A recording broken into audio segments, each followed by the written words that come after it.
Coming up next on coverage you can count on. Hundreds of defense jobs are leaving Fort Wayne. Find out who's cutting jobs and why. People in Portland are cleaning up after floodwaters there finally receded. See some of the mess left behind. And we'll take you inside the Army Corps of Engineers as they try to prevent evacuations and save tax dollars, millions of dollars. It's all next on News Channel 15's First at 5. It's summer break, and that means it's time for the Salvation Army and Wayne TV to collect tools for school for kids in need. Backpacks, colored pencils, and notebooks are just a few of the tools needed for success. This year, you can add extra value to tools for school. Help us pack this RV at locations around town. Tools placed in the RV will be matched $1 for a pound up to $1,000 by Zoomers RV. For complete details, go to wayne.com and click on Community. The shark wrestler. He captures sharks right out of the ocean with his bare hands. Next, Inside Edition. Weeknights at 5:30 on Wayne TV. Fort Wayne's only weekend morning news. You're watching coverage you can count on. This is News Channel 15's First at 5. Now at 5, job cuts. A local defense contractor is cutting over 300 jobs from its Fort Wayne operation. Good evening. Harris made that announcement to its workers this morning. The company eliminating 360 jobs from its Fort Wayne facility and moving that work to a plant in Rochester, New York. Harris used to be Excelis in ITT before that. Well, the workers impacted make military radios.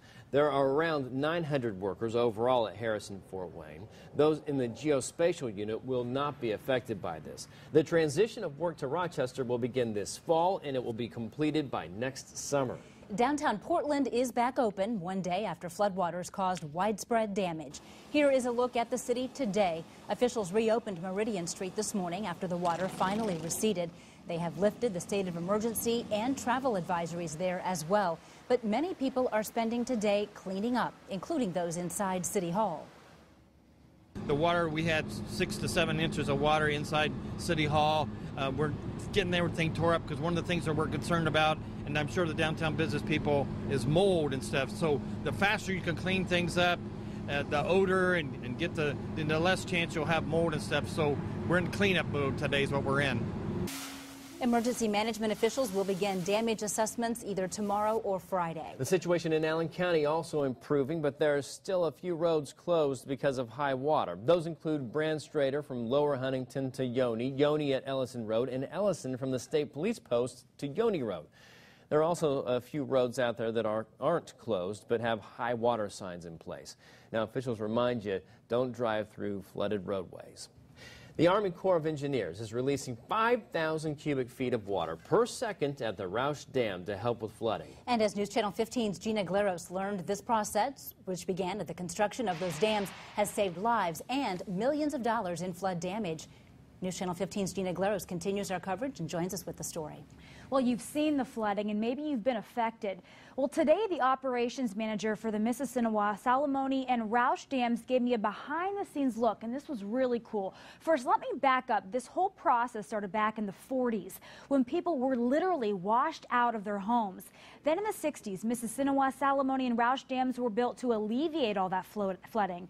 Scott Doms with the Upper Wabash Project says since Mississinewa has saved $484 million in flood damage, Salamone $394 million, and Roush $305 million. That's not even including this year. And the team that monitors them plays a huge part. Staff members at each lake office monitor the forecast and rain gauge at each lake several times a day. They report back to the district office in Louisville armed with a team of hydrologists. I'd actually go to the operating manual, and I could look in the operating manual and see, okay, we're at this lake elevation, and then it has a chart. Okay, if we do this gate setting, that's how many cubic feet per second we're at. Dom says Roush Lake received nearly 18 inches of rain in 1 month, a record event, and he's had to refer to that manual more often. Now, once he gets the final go from the district office and he determines the amount, Doms goes out to the Salamone Tower or the other towers where he adjusts the release. We'll have more about that coming up at 6 o'clock, including a behind-the-scenes look. For now, Gina Glaros, News Channel 15. This week, storms produced 2 tornadoes in west central Indiana. The National Weather Service confirmed an EF0 tornado 18 miles west of Lafayette Monday night. Officials say it touched down in a cornfield and damaged crops. Weather Service officials also confirmed an EF1 tornado Monday night northeast of Greencastle. That storm had winds up to 90 miles an hour, traveled about a tenth of a mile, and was 50 yards wide. The city of Fort Wayne wants to remind you that you can no longer drop off your tree limbs, branches, or debris at Foster or Sweeney parks. If you are still dealing with cleanup from this month's storms, you'll need to drop off your debris at the city's biosolids facility on Lake Avenue or at Republic Services on Macbeth Road. This is the kind of day we've been waiting for. Hope you get out and have a chance to enjoy it today. Finally, yeah, it was a beautiful day, absolutely spectacular. Just what we want, this kind of weather, Nicholas. Yeah, really few complaints here because you have the calm weather, the winds light, temperatures comfortable, in fact cooler than average with temperatures here this afternoon in the 70s, trying to get to 80 degrees. Humidity not bad at all, but high heat and humidity are tracking our way in the days ahead, as well as some more rain chances. So yes, enjoy this dry evening here. Take a look at our beautiful shot from the Broadway camera. Now a check of our current temperatures. 77 in Fort Wayne, 76 in Columbia City, 77 in Huntington, and one 80-degree spot on the map. That is Kendallville right now. No rain to be spotted on our live Doppler 15 Fury storm tracker. Things are remaining quiet on that note for now. We will see rain chances creep back into the picture during the day tomorrow on a scattered basis. Temperatures here this evening, 76 at 6 o'clock, by 9 down to 70 overnight. Temperatures down into the mid-50s. A cool July morning as tomorrow gets started. Coming up in your 7-day forecast, I'm tracking that increase in heat and humidity that comes our way for the weekend. Stay tuned for all the latest numbers. East Allen County Schools is hiring 2 new school resource officers starting in January of 2016. Those new officers will be located at Heritage and Woodland. Those schools used to share an officer with Leo.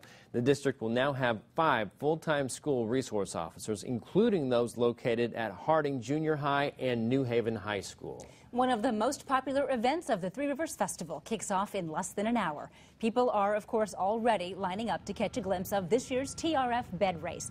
Teams of 5 will race their decorated beds down Main Street. Winners will be decided based on speed and creativity of design. You can catch the highlights of the bed race tonight on Nightcast. Taken to the streets to get their message out. When we come back, hear how police officers are riding around the state to honor fallen officers. Plus, from 2 wheels to 2 feet, what this veteran wants to share during his walk around the state.